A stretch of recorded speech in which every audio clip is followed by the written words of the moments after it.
Hi friends, అందరూ ఎలా ఉన్నారు? Welcome back to my channel also small world. తిరుపతికి మేము ఏమేమి చేసుకెళ్ళాము అనేదంతా ఫుల్ కూడా తీసి మన ఛానల్లో ఆల్రెడీ పెట్టాను, వెళ్ళి చూసేయండి. తిరుపతి నుంచి తిరుమలకు మేము ఎలా వెళ్ళాము అని చెప్పి నేను ఈ వీడియో పోస్ట్ చేస్తున్నాను.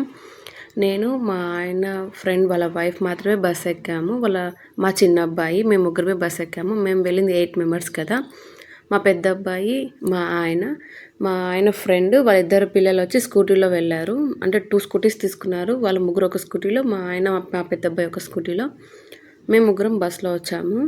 మేము వెళ్ళేటప్పటికి ఎవరు బస్సెస్లో ఎక్కలేదు. అదిగో మా పెద్దోడు స్టిక్కర్స్ ఇచ్చి బాయ్ చెప్తున్నాడు. రారా అంటే నేను రానన్నాడు. బస్సులో స్కూటీస్లో వెళ్తున్నారు వాళ్ళైతే.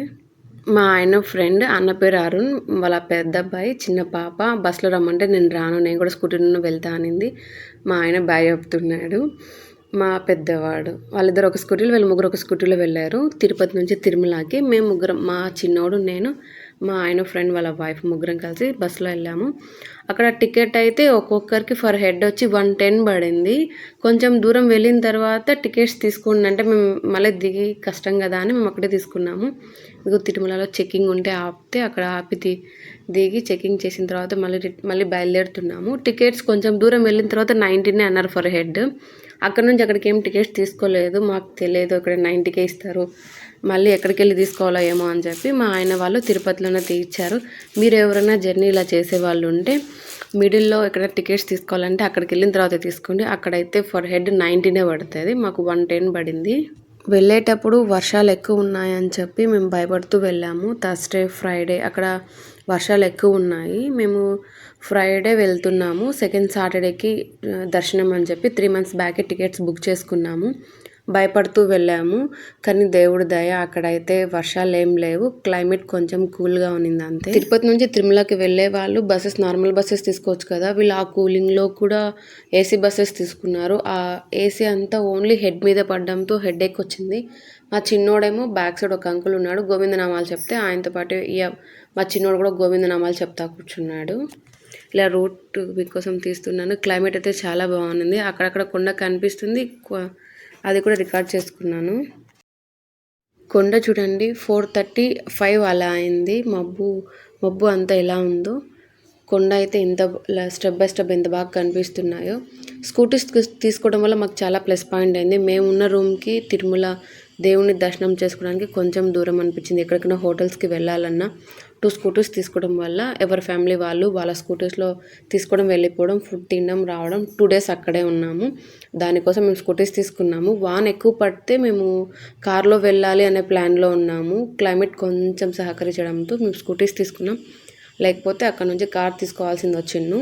అలా అయితే అలా, ఇలా అయితే ఇలా అని చెప్పి మా ఆయన ప్లాన్లో ఉన్నారు. ఫస్టే ఎక్కడికైనా వెళ్ళేటప్పుడు 2 ఆలోచనలు ఉండాలా అనేది మంచిదే అని నాకు అక్కడికి వెళ్ళిన తర్వాత అర్థమైంది. మా ఆయన స్కూటీ అయితే ఇదైతే బెటర్ అని చెప్పి 2 ఆప్షన్స్ పెట్టుకొని వెళ్ళడంతో, క్లైమేట్ సహకరించడంతో మా ఆయన స్కూటీస్ తీసుకెళ్ళాడు. స్కూటీస్లో వాళ్ళు వెళ్ళారు, మాకన్నా ముందు వెళ్తామన్నారు. కానీ మేమే ముందు వెళ్ళి అక్కడ దిగి ఏదో ఆఫీస్ ఉంది, ఆఫీస్ బ్యాక్ సైడ్ దిగాము. అక్కడ రూమ్స్ అట్లా దొరుకుతాయన్నారు. మేమేమో వెళ్తున్నాము, టికెట్ కౌంటర్ క్లోజింగ్లో ఉందన్నారు వాళ్ళు. మేము వెళ్ళిన తర్వాత 1/2 hour తర్వాత తిరుమలకి వచ్చి మేము ఎక్కడున్నామా అని వెతకడంలోనే సరిపోయింది. మా దగ్గరికి వచ్చేటప్పటికి మా పిల్లలతో ఒక చోట కూర్చొని మేము తెచ్చుకునేవి పిల్లలకి తినిపిస్తున్నాము. మామూలుగా సూర్యుడు చూడండి, మబ్బుల వెనుక చంద్రుడు దాక్కుంటాడు కదా, ఇప్పుడున్న క్లైమేట్కి ఈ క్లౌడ్స్లలో సూర్యుడు దాక్కొని ఉన్నాడు. పిల్లలకి పులిహోర, పెరుగన్నం తీసుకెళ్ళాము. మామూలుగా పచ్చికారం దోశ మార్నింగ్ తిన్నాము. ఇంకా లేట్ అయిపోయిందని చెప్పి ఇంకా పిల్లలకి ఈవినింగ్ అయింది కదా, కొంచెం పులిహోర, పెరుగన్నం పెట్టుకున్నాము. అక్కడికి వెళ్ళిన తర్వాత రూమ్స్ తీసిస్తాం అన్న వాళ్ళు హ్యాండ్ ఇచ్చారు. మా ఆయన ఫ్రెండ్ వాళ్ళు అయితే రూమ్స్ వెతకడానికి చాలా ఇబ్బంది పడ్డారు. మేము ఇద్దరము ఫ్రెండ్స్ ఒక చోట కూర్చొని ఇంకా పిల్లలకి ఫుడ్ తీసుకెళ్ళాం కాబట్టి ఇక్కడ నుంచే ఫుడ్ తింటూ ఉన్నారు. పొట్లాల్లాగా కట్టించి బొరుగులు, కారాలు వేసిమన్నారు. ఇక్కడ నుంచి తిరువాత పెట్టుకొని కారాలు, బొరుగులు సపరేట్గా తీసుకెళ్ళాము. ఇలా 2 పొట్లాల్లాగా కట్టించి వేస్తే మా చిన్న పాప అయితే కూర్చొని తింటుంది. ఇంకా ఈ ముగ్గురు మగపిల్లలు కదా, అలా ఇలా తిరుగుతూ తింటూ ఉన్నారు. సెకండ్ సాటర్డే కాబట్టి రూమ్స్ దొరకడం చాలా ఇబ్బంది అయింది. ఆ రూమ్స్ కూడా మాకు డిఫరెంట్గా దొరికాయి. 2 rooms దొరికాయి. 2 rooms తీసుకున్నాము, కానీ మేము డిఫరెంట్గా వాడాము. ఎలా వాడాము అనేది నేను నెక్స్ట్ వీడియోలో పోస్ట్ చేశాను, కొంచెం ఇంట్రెస్టింగ్గా ఉంటుంది, చూడండి. నా ఛానల్ సబ్స్క్రైబ్ చేసుకోండి. ఇలాంటివి ఇంట్రెస్టింగ్ వీడియోస్ పోస్ట్ చేస్తూ ఉంటాను. సబ్స్క్రైబ్ చేసుకున్న తర్వాత బెల్ ఐకాన్ ప్రెస్ చేయండి. బెల్ ఐకాన్ ప్రెస్ చేయడం వల్ల నేను పెట్టిన నోటిఫికేషన్ మీకు తొందరగా వస్తుంది. లైక్ చేయండి. లైక్ చేయడం వల్ల ఈ వీడియో వేరే వాళ్ళకి షేర్ అవుతుంది. కామెంట్ చేయండి. మీరు కామెంట్ చేయడం వల్ల ఈ వీడియోస్ మీద మీకు ఒపీనియన్ తెలుస్తుంది. Thank you for watching.